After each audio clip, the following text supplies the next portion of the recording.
Hi guys, welcome back to RT Share Tea, where respiratory therapists live out loud. With me, your host, Linda Fry, the asthma lady. Yes, welcome everyone. Welcome to anyone new.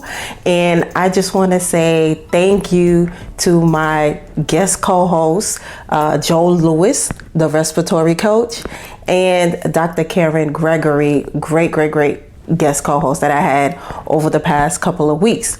Now, we are coming to the end of Black History Month, but March is Women's History Month. So we are going to have a lineup of women guest co-hosts. So I'm very excited about that. So yes, and yes, so much more to come. Okay, so today's topic is talking about the truth about being an asthma case manager. All right, so for those of you that don't know, I was the director of an asthma program in North Brooklyn, New York City, which had a high prevalence of asthma. Not only was I the program director there for almost 10 years, but I also was an asthma case manager for those patients that have complex asthma situations, right? So case manager role is usually taken by a nurse or a social worker. But nowadays, we do have some respiratory therapists that are also in these roles, especially for those with chronic lung diseases, right? I mean, which makes sense because we are cardiopulmonary specialists, right? So more respiratory therapists are taking these impactful roles, okay? So just to be clear on what a case manager is, it is basically the liaison between the patient and the healthcare systems and the patient receiving all the psychosocial services that they need to reach their optimal health outcomes, right? So that's what a case manager is. And so this episode, I'm just going to share a few things that I discovered while being in the role. I kind of, just didn't know until I was actually in the role itself. So we're going to go into that right now. Okay, so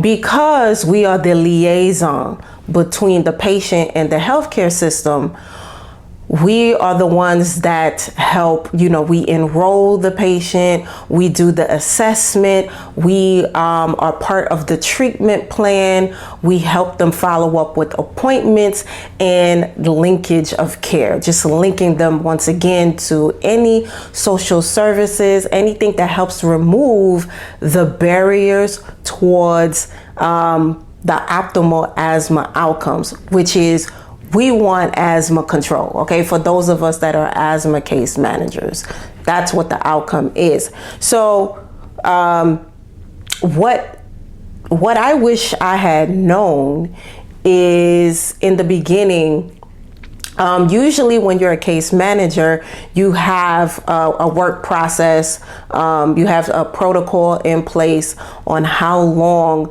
a patient stays with you on the case. So to me, the standard for our program, it was the patient was with you for a year. So you'd have them on the case for as long as they needed you. But typically it was 1 year that you had to follow them. And the objective was to keep them out of the ER for asthma exacerbations.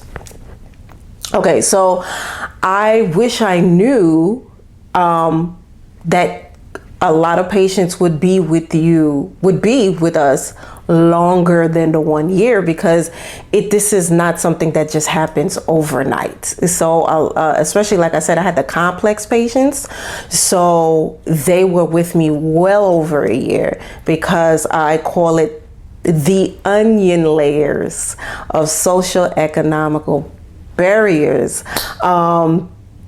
it's not something that can be done within a short period of time. So yeah, so a lot of the patients did end up staying with me well over a year to get them to that place. But I'm very happy to say that after the year, we did see great improvement. So yes, but something I wish that I knew about before I entered the role. Another thing is, in this role, the role of a case manager, you are collaborating and interacting with a lot of other departments. So I really didn't think that far into it, how many people that had to be cooperative, right? Just being able, everyone to play their role to make sure the patient has everything that they need and being able to navigate throughout this healthcare system, right? So I have learned quickly that my emotional intelligence skills had to be sharpened. All right, so I had to just get in a place of building good rapport with a lot of different departments that was within the hospital, as well as community-based organizations. So just building a relationship. And I call it the good credit system, just building good credit with people, right? And making sure that I stay true to my word. I don't make promises that I can't keep, and that I keep building, keep nurturing these relationships with the different departments and the different co-workers and everyone, to make sure that everyone is playing well in the sandbox and giving the patient what they need. So that is something I also wish that I learned, but I've gotten very good at now throughout the years. And another thing I guess I didn't think of when I took that role, exactly, as a case manager, you are also the patient's advocate.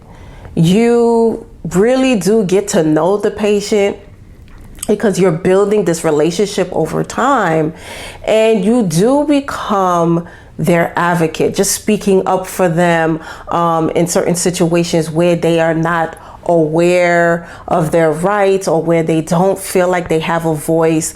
So once again, you are the liaison, because there are times when the healthcare team might feel like the patient is not being adherent to the treatment plan, but you as the case manager have an inside scoop on potentially why the patient is not following the treatment plan. And your role as the case manager is to, speak up on their behalf, but as well guide them to get to that place of adhering to a treatment plan that works for them. So you are meeting patients where they are in life. Okay, so as their advocate, you are just seeing where they are at the current time and giving them the resources that they need for that time to make the best decision for themselves.